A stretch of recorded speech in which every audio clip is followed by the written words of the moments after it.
Hey guys, in this video I will show you the 5 best cursor AL alternatives. Alright, let's begin. Coming in at number 5, Windsurf by Codium.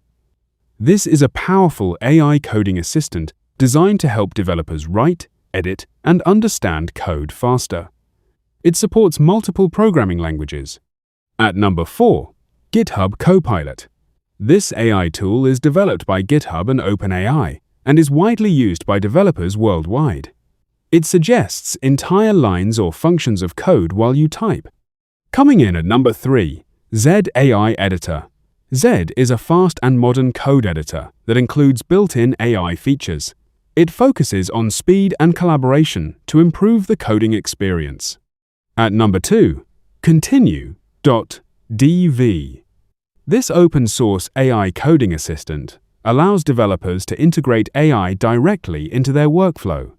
It works inside your code editor and helps generate, edit, and explain code easily.